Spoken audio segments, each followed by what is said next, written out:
Santo Tomás de Aquino es la voz de la Iglesia.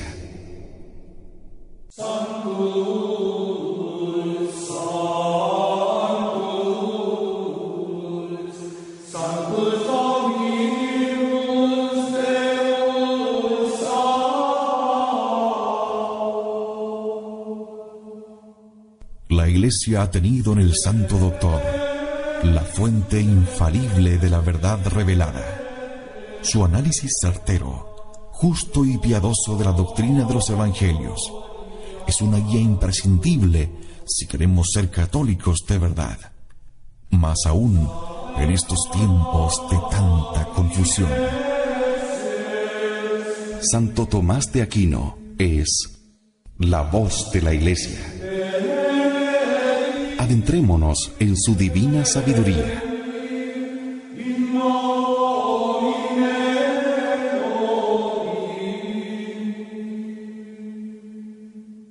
En Convicción Radio.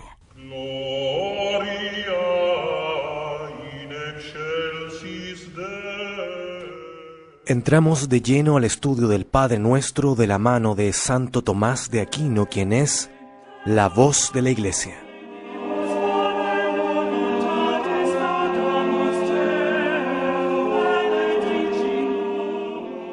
La primera palabra de la oración dominical es Padre. A este respecto, consideremos dos cosas: cómo Dios es Padre y qué cosas le debemos por el hecho de serlo. Lo llamamos Padre por la manera particular como nos ha creado. Nos creó, en efecto, a imagen y semejanza suya, cosa que no hizo con las demás criaturas inferiores.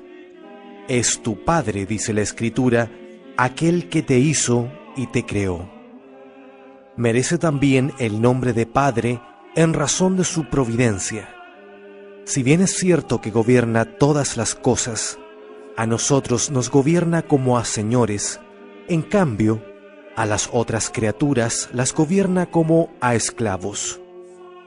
Oh Padre, leemos en la Escritura, tu providencia lo gobierna todo, y a nosotros nos gobiernas con gran consideración. Finalmente, merece ser llamado Padre porque nos ha adoptado como a hijos. A las demás criaturas no les dio sino pequeños dones. A nosotros, en cambio, nos dio su heredad. Ello por el hecho de ser hijos, ya que si somos hijos, somos también herederos. Dice el apóstol en su carta a los Romanos: ¿no habéis recibido un espíritu de servidumbre para caer de nuevo en el temor, sino un espíritu de hijos adoptivos que nos hace clamar, Abba Pater?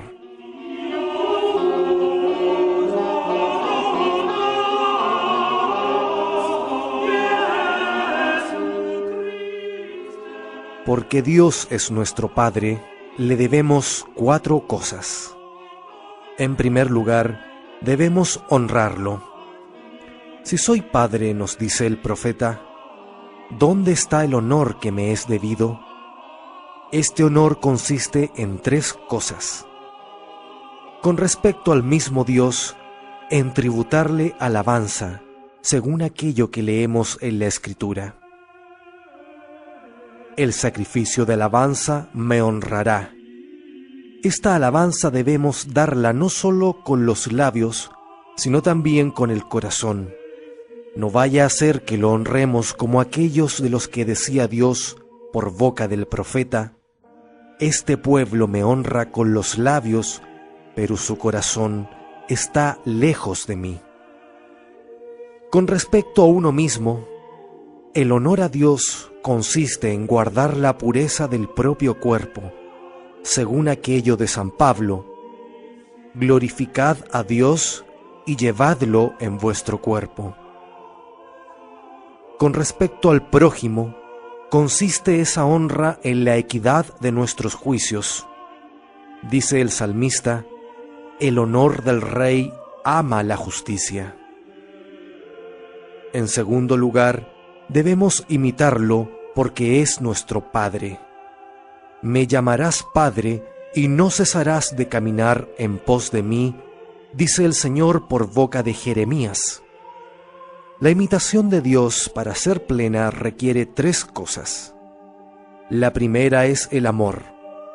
Sed imitadores de Dios, escribe San Pablo, como hijos muy queridos, y caminad en el amor, un amor que debe estar en el corazón. La segunda es la misericordia, puesto que el amor debe ir acompañado de la misericordia, según la recomendación de Jesús. Sed misericordiosos. La misericordia debe manifestarse en las obras. Finalmente, la imitación de Dios requiere la perfección, porque perfectos deben ser el amor y la misericordia. Sed perfectos como vuestro Padre Celestial es perfecto, nos dice el Señor.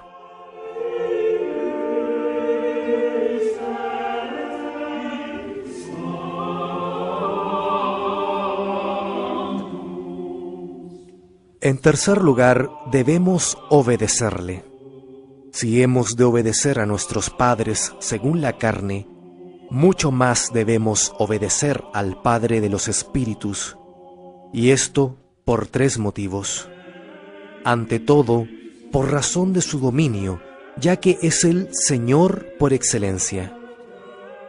Haremos todo lo que mandó el Señor y seremos obedientes, dijeron los judíos al pie del Sinaí. Segundo, por el ejemplo de Cristo, puesto que el Hijo verdadero se hizo obediente al Padre hasta la muerte. Tercero, por nuestra propia conveniencia. Bailaré delante del Señor que me eligió, decía David. En cuarto lugar, debemos llevar con paciencia sus castigos. No rehuses, hijo mío, la corrección del Señor, leemos en la Escritura, ni te desalientes cuando Él te castigue, pues el Señor corrige al que ama y se complace en él como un padre en su hijo. Al hacernos decir no Padre, sino Padre nuestro, el Señor nos muestra que tenemos deberes para con el prójimo.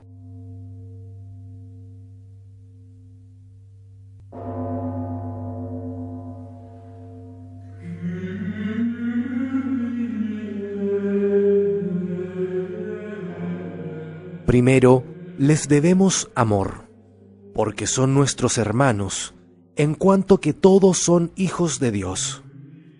¿Quién no ama a su hermano, a quien ve, enseña San Juan? ¿Cómo podría amar a Dios a quien no ve? Segundo, les debemos respeto, porque son hijos de Dios. ¿No es acaso uno el Padre de todos nosotros? ¿No es uno el Dios que nos creó? ¿Por qué, pues, menospreciar a su hermano? Nos dice el profeta, y el apóstol escribe: procurad anticiparos en honraros mutuamente. El cumplimiento de este doble deber nos procura una gran ventaja, puesto que Cristo, como dice la Escritura, se convirtió para todos los que le obedecen en principio de salvación eterna.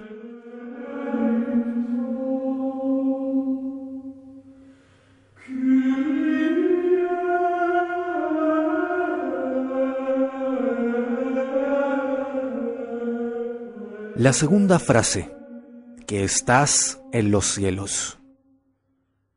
Entre las disposiciones necesarias para el que ora, la confianza tiene una grandísima importancia. Quien eleva una súplica a Dios, dice Santiago, hágalo con fe, sin vacilación alguna. Por eso el Señor, al enseñarnos a orar, puso en primer lugar los motivos que engendran en nosotros la confianza. Uno es la benevolencia del Padre, y así dice, Padre nuestro, lo que nos trae al recuerdo aquello del Señor. Si vosotros, siendo malos, sabéis dar cosas buenas a vuestros hijos, cuánto más vuestro Padre Celestial dará buen espíritu a los que se lo pidan.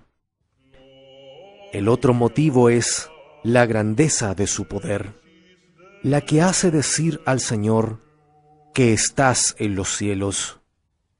Por eso, el salmista exclamaba: levanté mis ojos hacia ti, que habitas en los cielos.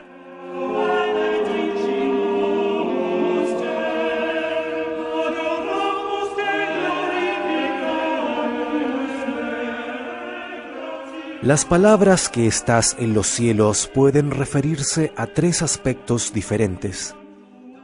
En primer lugar, a la preparación del que ora. Recomienda el eclesiástico: prepara tu alma antes de orar. La expresión en los cielos se interpreta en la gloria celestial, como en aquel texto donde se dice: grande será vuestra recompensa en los cielos. Esta preparación debe consistir en la imitación de las realidades celestiales, porque el Hijo debe imitar a su Padre. A este respecto escribe San Pablo: como hemos llevado la imagen de lo terreno, llevemos también la imagen de lo celestial. La preparación a la oración requiere también la contemplación de las cosas celestiales.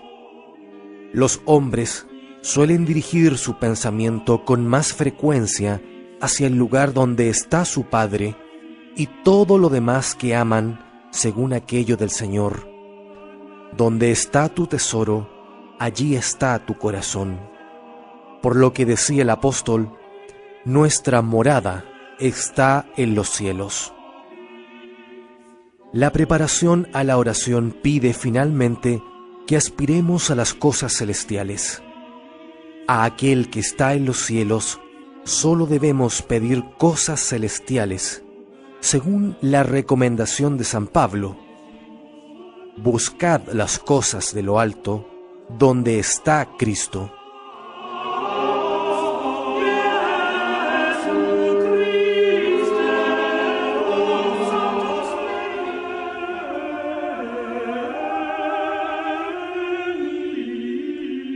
En segundo lugar, las palabras que estás en los cielos pueden referirse a la facilidad que tiene Dios para escuchar nuestra oración, por el hecho de estar cerca de nosotros.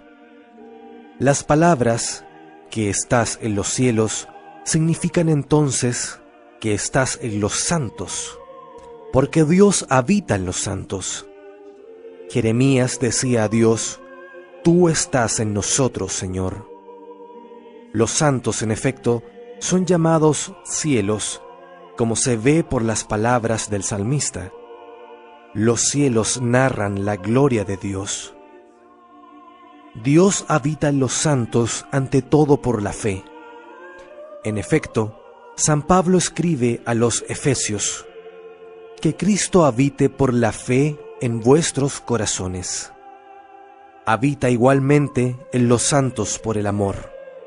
Quien permanece en la caridad, en Dios permanece, y Dios en él, dice San Juan.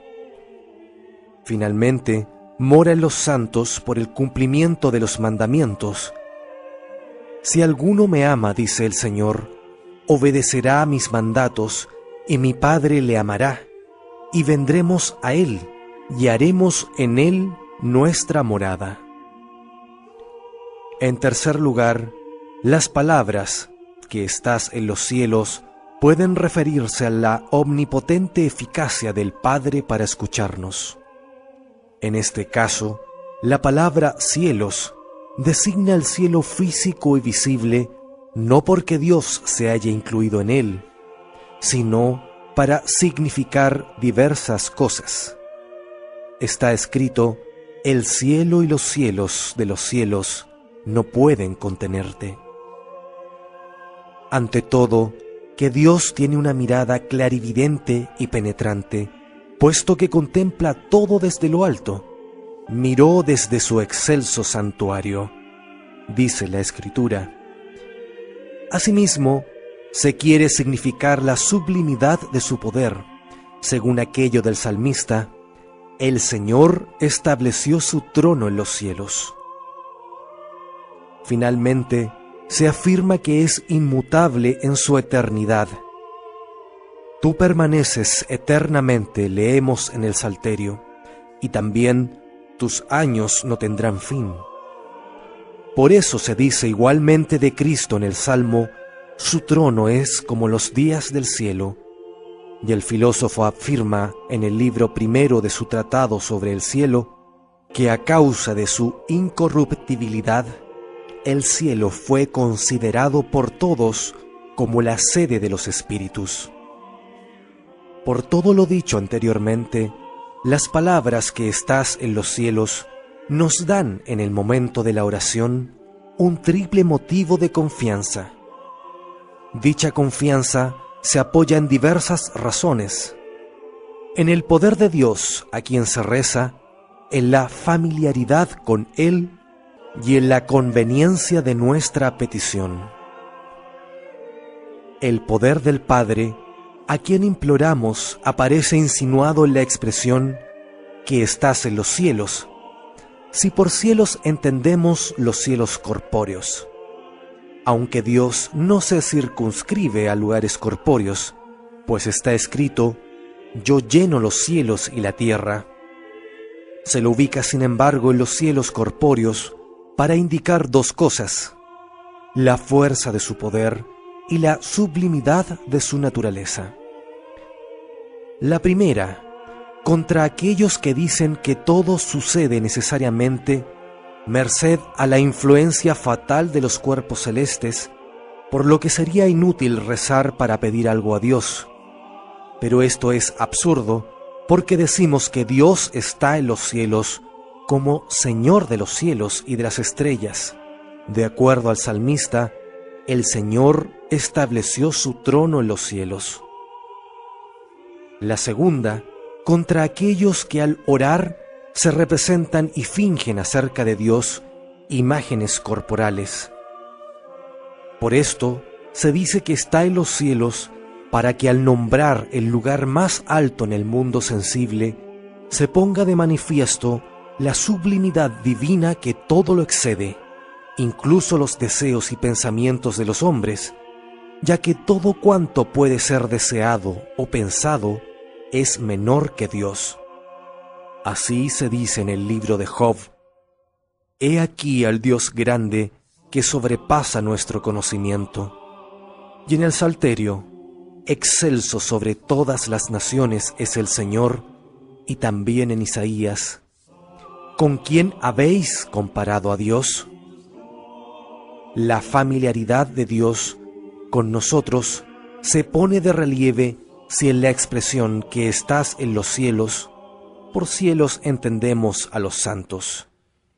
Puesto que algunos afirmaron que Dios, por causa de su excelsitud, no se ocupa de las cosas humanas, hay que recordar que está cerca de nosotros, más aún, está íntimamente presente en nosotros. Por eso decimos que está en los cielos, o sea, en los santos, a los que el salmista llama cielos. Los cielos narran la gloria de Dios. También leemos en el profeta: tú estás en nosotros, Señor.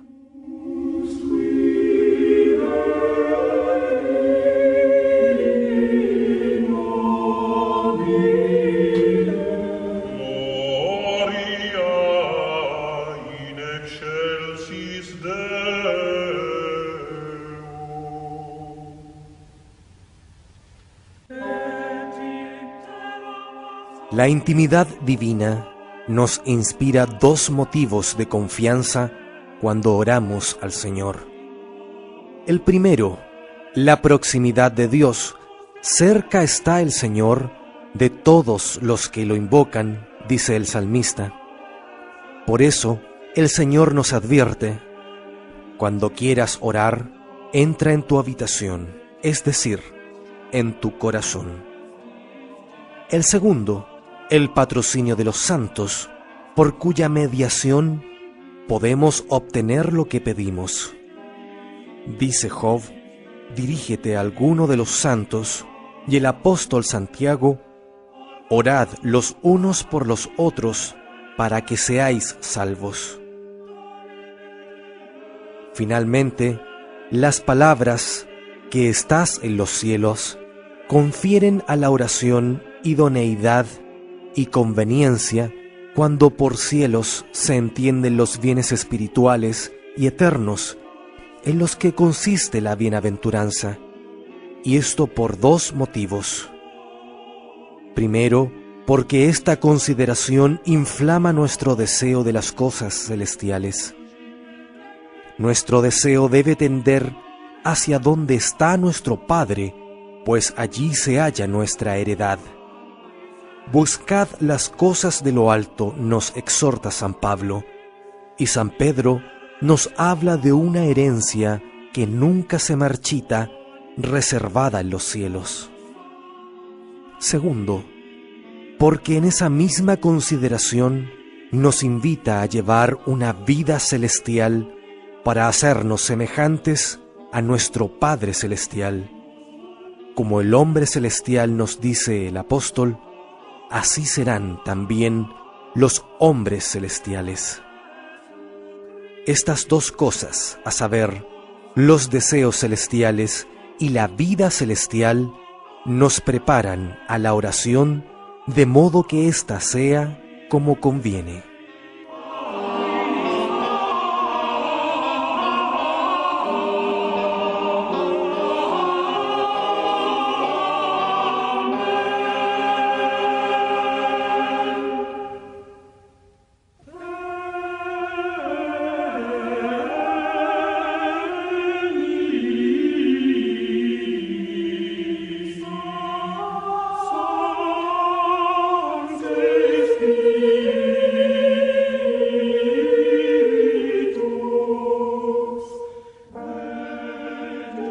Oh Dios, que ilustras a tu Iglesia con la admirable erudición de tu santo confesor Tomás y la fecundas con sus santas obras, te rogamos nos concedas la gracia de entender lo que él enseñó y de imitar sus virtudes. Por Cristo nuestro Señor. Amén.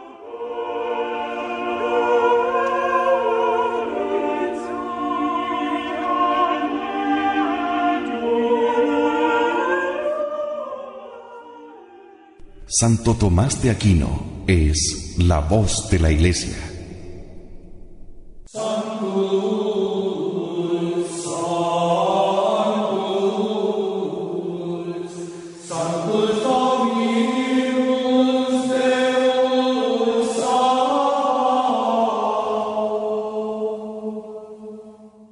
La Iglesia ha tenido en el Santo Doctor la fuente infalible de la verdad revelada. Su análisis certero, justo y piadoso de la doctrina de los evangelios es una guía imprescindible si queremos ser católicos de verdad, más aún en estos tiempos de tanta confusión. Santo Tomás de Aquino es la voz de la Iglesia. Adentrémonos en su divina sabiduría.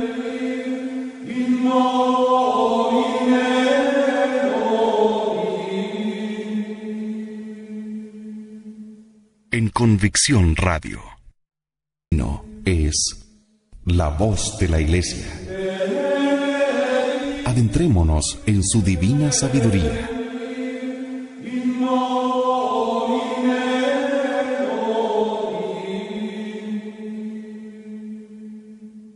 En Convicción Radio.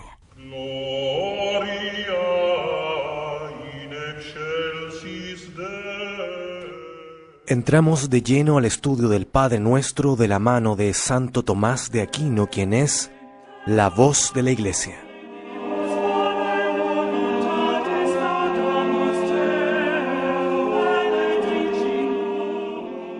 La primera palabra de la oración dominical es Padre. A este respecto, consideremos dos cosas. ¿Cómo Dios? Porque Dios es nuestro Padre, le debemos cuatro cosas. En primer lugar, debemos honrarlo. Si soy padre, nos dice el profeta, ¿dónde está el honor que me es debido? Este honor consiste en 3 cosas. Con respecto al mismo Dios, en tributarle alabanza, según aquello que leemos en la Escritura. El sacrificio de alabanza me honrará. Esta alabanza debemos darla no solo con los labios, sino también con el corazón. No vaya a ser que lo honremos como aquellos de los que decía Dios por boca del profeta: Santo Tomás de Aquino es la voz de la Iglesia.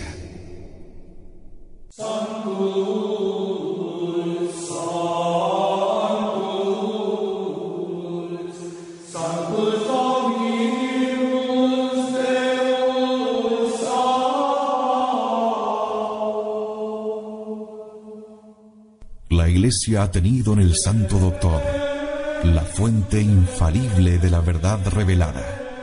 Su análisis certero, justo y piadoso de la doctrina de los Evangelios es una guía imprescindible si queremos ser católicos de verdad, más aún en estos tiempos de tanta confusión. Santo Tomás de Aquino. Con gran consideración.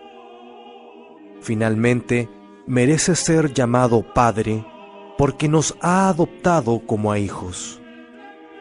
A las demás criaturas no les dio sino pequeños dones. A nosotros, en cambio, nos dio su heredad. Ello por el hecho de ser hijos, ya que si somos hijos, somos también herederos. Dice el apóstol en su carta a los romanos: ¿no habéis recibido un espíritu de servidumbre para caer de nuevo en el temor, sino un espíritu de hijos adoptivos que nos hace clamar Abba Pater?